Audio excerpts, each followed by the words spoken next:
about your memories of football players and football at Kingston High School, Kingston, New York. You have the floor. So as I was saying earlier, I was kind of a nerd and I didn't really know any football. I mean, they were sort of like off there, you know, in the golden corner. But I did go with some of my friends, and we went Friday night to the stadium, but we were all yapping. And then after the games, we would just kind of drive around and, you know, stop where all the cool kids were, but be afraid to get out. I have a of the car. germane question. Did you watch the game? Oh, no. Was it over? Absolutely not.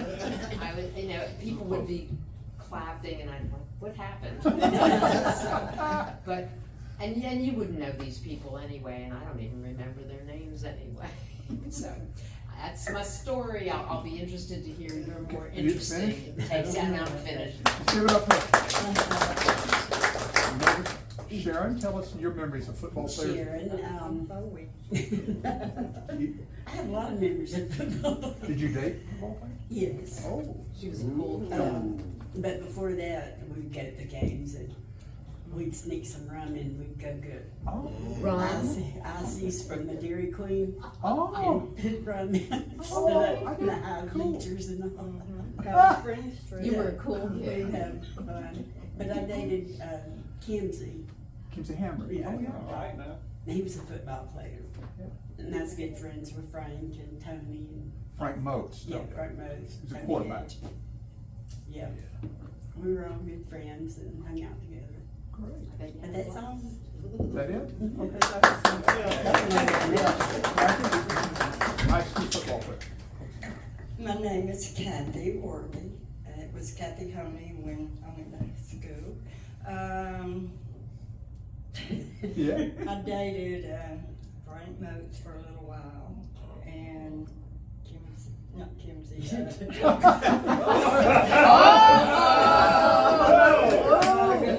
I know what the topic is next month. That would be a great topic. Tony Edge. Tony Edge. And then after me, it was Kathy Kelly got him. Got him. Somebody else. But yeah, we went to the football games. We had really fun, and then the tap dances that we used to go to after the football games. You know, and I did watch the football game sometimes. We'd check the score before we left. But really, I guess I was kind of boring a little bit. I watch football. Put it on pause. What do you got for us? Starting off with our salad, we have our local mixed greens, a sherry vinaigrette, toasted almonds, local pear, and Asher blue. Oh, thank you. Thank you. I'll let you now, Kathy, you have the floor. Back to Kathy. Tell us about your memories. Okay, I think that's it. I'm sorry I was boring. Freddie, your memories of football players. Not at all. My name is Freddie Everton, and well, I have very few memories of football at this time. I didn't really read the like I should have. Did you, Freddie, I did had you a lot of friends. Did you play football? No, I didn't play football. I was really kind of interested in the band more so, music. I liked the band when I was in high school, but I had a lot of friends that were players, and we hung out and stuff like that. But that's the memories that I have of that, of those years. Did you play basketball? No, I didn't play basketball. And that's all I have. I have a germane question. Was the band good back then? Oh, Did they have a really good band? Oh, that's wonderful. Okay, I'm Jim Lofton, class 72. And my memories of football was that there was all the people you just named have gotten to be friends of mine, and I enjoyed them a lot. I was kind of a wallflower person at the high school there, and it was made obvious to me by some people that if you're going to be anybody at Marietta, you're going to either play football gonna be in the band, you're gonna be a majorette or cheerleader, or you better be right at the top of your class at something. And I'm sort of jack of all trades. I wasn't really good at much of anything. And I tried briefly. I tried out for football when I was a sophomore, and I'm not athletic. It was kind of foolish for me to even be doing that. I was trying to learn how to play musical instrument at the same time. I wasn't really good at that either. I should have just been studying. That's what I found out. And the little band of friends that I wound up with, when we got our driver's license, that was like when you got a bicycle. You know, all of a sudden your range of freedom expands. And usually our pass to get out of the house was, the excuse was going to football game.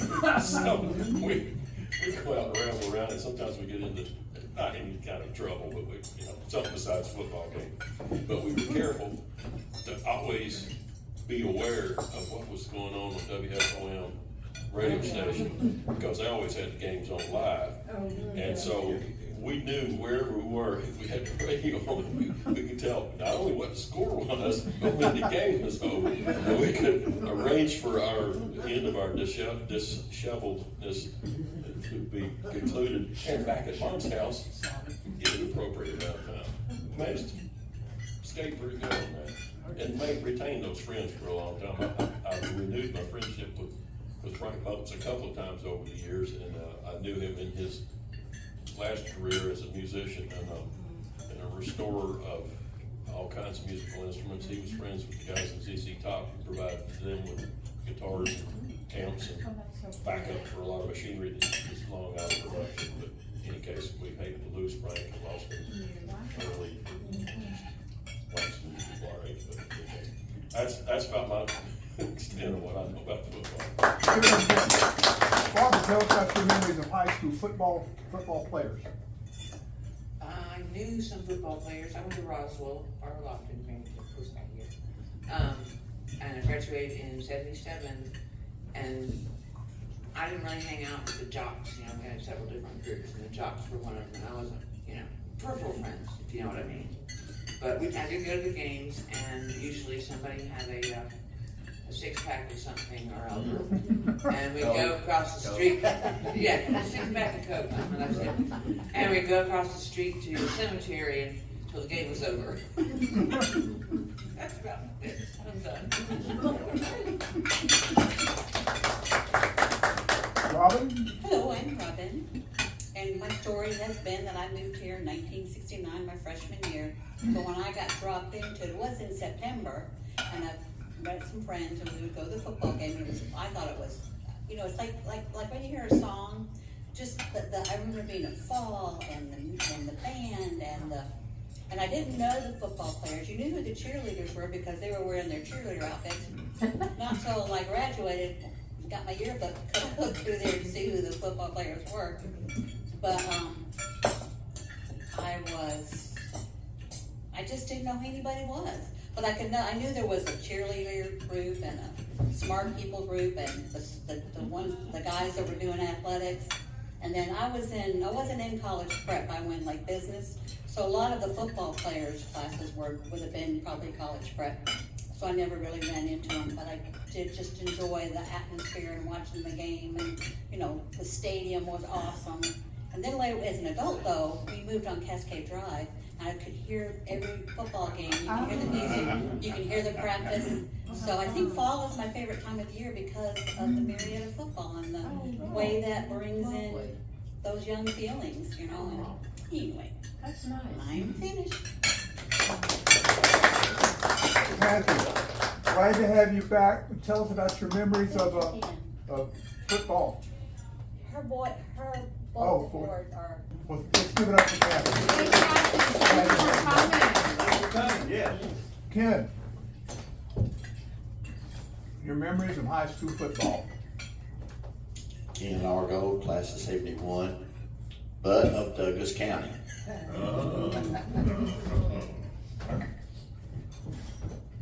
One good memory I had was of Herky Williams.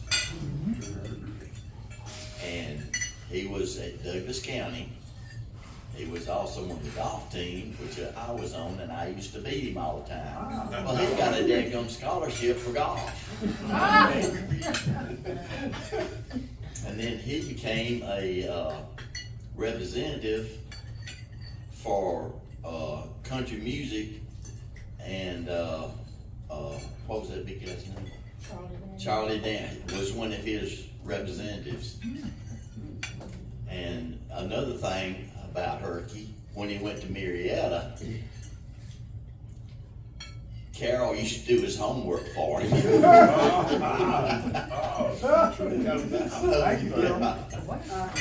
And of course, Coach Williams, I knew him at both places, and he was a really nice guy.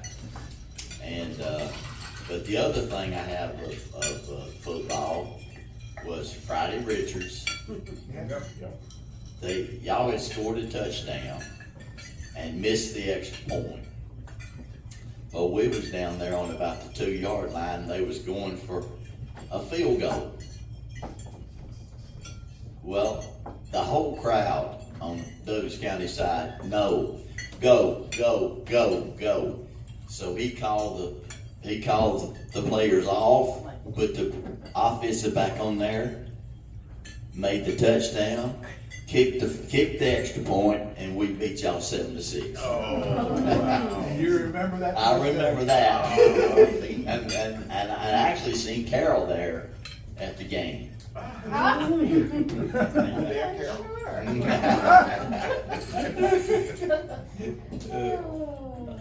So that's about it. Carol, tell us about your memories. I'm Carol Dobbs Argo. One thing, I do remember Frank Motes, being in class with him, and one game, they had played Douglas County, and he got slammed pretty good. And when the Douglas County boy was getting up, he said something to the effect of, "A tiger gotcha." And Frank told him what he could do. And that story's gonna end there. And about Herky, I took business courses, and so I had 2 years of typing, and Herky was in one of my typing classes. Well, every month or so, the teacher would give us a catch-up day. Well, I wouldn't have anything to do, and I would hear, "Carol," and I'm like, "Yes, Herky. Could you maybe do these couple for me?" So I would be typing away. So I helped a little bit get Herky through school. So, but years later, Brenda White's nephew was the place kicker at Georgia Tech, and they had fan day, and you got to, just mingle amongst the team, and I got to meet him, and I talked to him, and I said, "What's your aunt's name?" And he was like, "Brenda," and I know Brenda, and I know your two brothers, and so we, of course, a Tech player, I was getting to talk to him, and that thrilled me, so, and unfortunately, Marietta lost last night. Yeah. But I've joined them on Facebook, so I'm enjoying this so far. It's ringing the bell. That's the theme, I guess, of it. So, but that's all I have. Bonnie, what are your memories of football players? I'm Bonnie Brooks Barron, class of 72, and I was very honored to be in the band. Yeah. And we were still band nerds. I mean, we just, but it was a very close-knit, very prestigious at the time. And I do remember, and I think I was a sophomore, to begin every game, the band would, in the end zone, the band would split into two on either side of the goalpost so that the players could run through us. And then at the end of us is when they'd go through whatever banner they had. And we would play the fight song while they ran through us. Well, this particular, and I think it was the first game of the season, because on the front row of the opposite side from me were some of the trombone players. Well, you know, when you're playing a trombone, you've got a slide that sometimes is right up here, but sometimes it's way out here. And Stacy Hilton was playing the trombone, and one of the football players, as he ran by, I think it just caught in his uniform. I don't think he grabbed it or anything, you know. Yeah. But then, in the course of what happened later, is the slide came off. The rest of the football team just ran over it. Oh, good. And instead of a nice long straight thing, it was very much curved. Oh, my God. So I think they changed it so that the trombone players were on the front. Yeah. But, and then in the stands that night was Ken Stanton, the Mr. Stanton from Ken Stanton Music. He left and went to the store and got another trombone and brought it back. So Stacy could finish out the game. So Wonderful. that's just one of many things. I mean, we played. There were people that would come to the game for the halftime show. Yeah. You know, that's what they were. And once the halftime show was over, they would leave. Wow. And we enjoyed.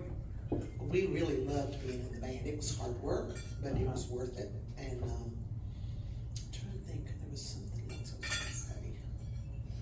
going to say. This is what happens when you get old. Okay. Well, you can come back to it. Who's the drum major? My senior year, drum major was Jimmy Merriman. Okay. Yeah. My brother, who graduated in '69, was the drum major when he was a senior. And my sister's husband, Brand Hunt, they graduated in '74. Brand was the drum major when they were seniors. And let me ask you, it's a big honor to be the It's a drum. huge honor to be the drum major. I could tell you the story about Warren. They were playing at a game that was down at Georgia Tech. I don't know what kind of game it was. I don't know if it was a playoff game. I don't know what it was. But in the Marietta High School band, the drum major came out first. He was marching and he had a whistle. And he'd get about 10 or 15 yards out and he would blow his whistle. And that meant everybody else started coming out. Well, Warren forgot to blow his whistle. He got to the 50-yard and then he thought, I'm going to blow the whistle. Oh. So he blew his whistle and then now came out. So it was, I guess they thought, well, he's going to do this. That wasn't Marietta, but that was a Marietta High School band. Very Yeah. Okay, that's all. Well, introduce yourself to the camera and your year. Hello, camera. How are you, camera? Anyway, I'm Harold Rosser, class of '72. Yes. And we were discussing this at home, the fact that I'm on the nerd side to a degree, and I was working while in high school. So needless to say, I didn't do the games that much until I met her, okay? And then we did the games. So I lived across the street from Friday, okay, in our little neighborhood over there. And then we enjoyed seeing Cookie Man, because he was like, number 44, and hold the ball close to you. Because he had some fancy moves, really fancy moves, but he could run. We had cousins to play in the family, in her family. I'm telling the story here. Okay, keep it going. The Tiggs, and they were pretty good with the playing, and just the fact that she had mentioned Rex Robinson. Oh, yeah. See there, we bring it back to memories, right? And so, because Rex is the one that went on to become famous to a degree. And Eric Zaire, right? Right. He was one of the famous ones. But it was like, the chauffeur for some of the cheerleaders, okay? Cause I was, the preacher's kid. They're the worst. The son of a preacher man. So, and that goes back to the story of, you know, when I met her, I think I had, 5 girls with me that night. Yeah, and 3 of them were cheerleaders. Oh, 3. Yeah, just 3. But, I was the guy, and that's how that worked. But we enjoyed the football games, just enjoyed football games. But like I said, it was with her, not just before that, because I'm a working guy, and I worked at GEX. Hello. That's all. Thank you. Karen, introduce yourself, you did class year, and then tell us about your football memories. Karen Luster Rosser, class of 76. Woo-hoo! We had the gas glass and the fluid to do it. Football.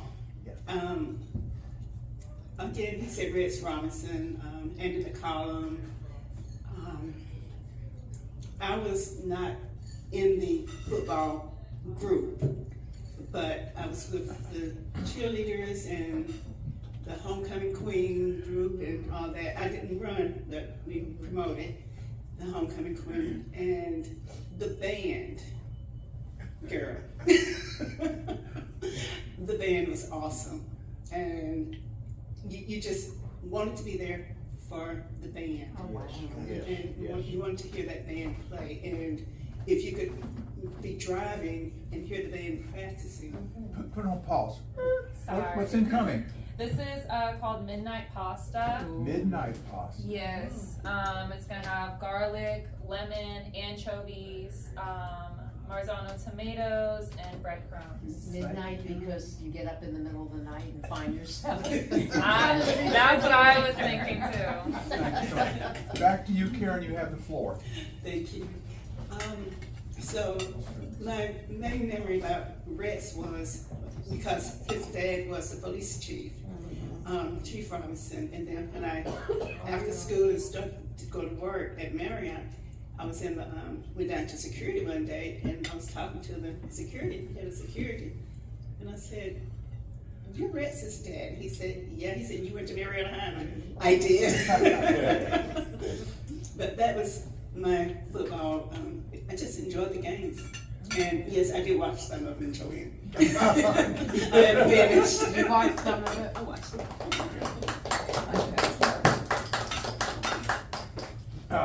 My name is Matt Flournoy, class of 1972, and I played football, and it was hard work. The practices were grueling, violent, the games I loved, and to compliment the band, when I was a football player, I would keep rhythm with the band, the bass and drum, and I enjoyed listening. I really couldn't hear the crowd as much as I could hear the bass drum, and it motivated me as a football player on the field. Now, I came to Marietta, and spring practice of our 8th grade year, I came to Marietta to play, and all the different schools came together, the Keith, Park Street, Hickory Hills, and everybody, a lot of guys went out. I mean, if you were physically gifted, you came out, and it was expected. You know, if you were big like me, if I didn't come out, I would be a wimp. Okay, so I went out and enjoyed it. I like hitting. It is a very violent sport, and I've been knocked out. Jim Cagle knocked me out. He went to the University of Georgia and then played professional football for a short period. But so 9th grade playing, and we were pretty good. Frank Motes was a quarterback. Mike Smith was a good friend of mine, and we played. And it was. And you know what's interesting about race? I'm talking about black and white. It didn't make any difference. You were judged solely on how good a player you were. The color of your skin didn't make a bit of difference, and you were respected. And I could tell that I was good because the coaches treated me like I was good. I was first string, and I could tell I was good. Also, the other guys, I could tell. And now I transferred down to Westminster, and I went to a football camp. They had a football camp during the summertime, and I went there and played football. And let me go back to Marietta. I remember the 9th grade year, the football players would wear their letter jackets. Remember those big, and had a big M, white M on it. And they were all members of the Key Club. The Key Club was sponsored by the local Marietta Kiwanis Club, and they were the cool dudes. And they're the ones that they were big. And I don't remember them ever bullying anybody, but they commanded respect, and also the cheerleaders too. So I transferred sophomore year down to Westminster and was a football player there. And it was a very similar type of social structure where the football players were the jocks and were revered. And as long as you won, if you win, if you don't, if you don't win, you're like, we need. And so anyway, at Westminster, we won, my senior year, we won the first time in Westminster history, the state championship. We won the state championship. And so I was recruited to play college football at Princeton and also other colleges too, but I chose Princeton. But getting back to the Westminster football experience, it's interesting. I had a very positive experience. I played in an all-star football game at Macon, Georgia, and I played with guys that were going to Alabama, Georgia, Georgia Tech, Tennessee. Mike Smith was from Marietta High School. He and I were the only ones from Cobb County to play in this all-star game. And so I got a chance to play with really good players, and I could compete with them. And I knew, the thing about playing college football, it's your dominant activity. You spend more time on practicing football than you do on academics, because if you don't win, that football coach and all the assistant coaches are going to get fired. So they have quite an incentive to make you perform at your best, so you win. And winning is very important. So I did the right thing by not playing football. I became a varsity cheerleader at Princeton, so I was a varsity cheerleader for 4 years and had a very good experience. And so anyway, I'm finished now. Now, do you have any questions? Follow-up. Now, I want to use the microphone because I need it, plus the camera. Pass this to Bonnie. Let's only one person talk at a time. Okay, remember you ladies were talking about dating football players. I dated one football player for one day. But I think it was because he was my brother's best friend. We were at a dance, one of those tax dances, and I was just sitting up there with all the girls and everything, and this one hunk of a guy started walking over towards us, and I said, "Oh, he's not going to be asking me to dance. He's going to ask these other people to dance." And but he came right to me and asked me to dance, and I thought, I'm dancing with Bob Cagle. I remember that. And then he called me and asked me for a date. We went to a movie, and that's it. Where did you go? A movie. Went to, I don't remember what we saw. Oh, movie. Yeah, a movie. So that was my big football player date. And he was big. Oh, he was big. Jim and Bob. The other thing I remembered when you were talking about the band, our band did a thing, and I don't know if any of you will recognize it, but it was called the Guillotine. And the Guillotine was not part of the marching part, it was part of the show part. And the lineup was trombone, trumpet, trombone, trumpet, trombone, trumpet, all the way down the line. And I don't even remember what the song was that they were playing. But they would start playing, and then the trumpets would bend over, and the trombones would swing over and play. And it was like, you gotta know when you're supposed to bend over. I would be off. Because it would be a guillotine. Put on pause. What's incoming? This is our margarita pizza. It's all you can eat too, so don't worry about running out. Okay. Back to you, Bonnie. You have the floor. Anyway, but that was always a highlight. Then the second highlight was always the fire show. And it was usually the week of, fire department recognition and stuff like that. The twirlers would light their batons on fire, and they would twirl them up in the air, and it was an amazing show. Okay, so. That's really awesome. Anybody, comment, question? Tim? I love when Douglas County played Marietta because I love their band. That they was good. I really enjoyed them. Comment, question? Carol.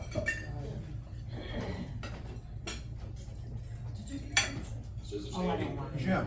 One of the things, like Robin was talking about, is a pleasant memory looking back. Marietta, the city is kind of on the crest of the hill, and I understand it was built there because there was seven or eight springs with clean water within a half-mile radius of where the square actually is today.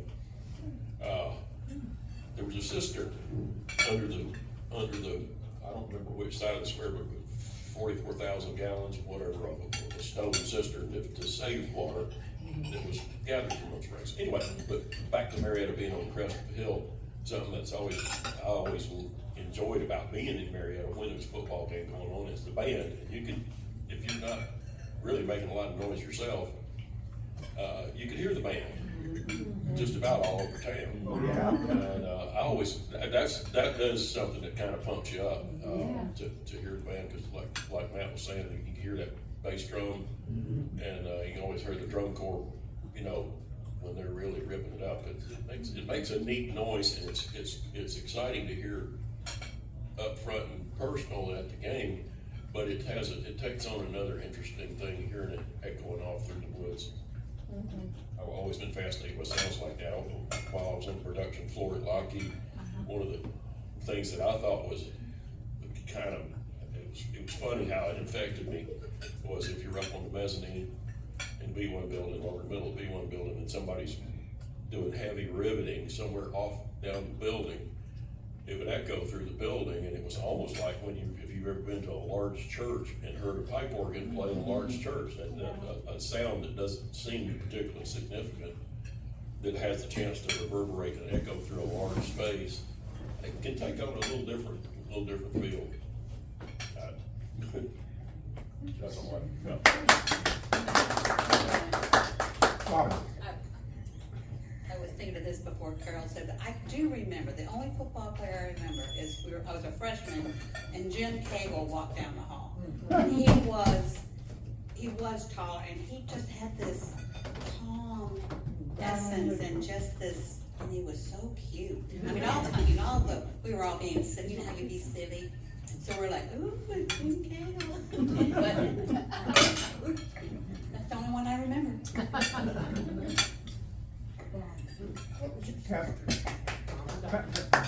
Kathy, go ahead. What was your question?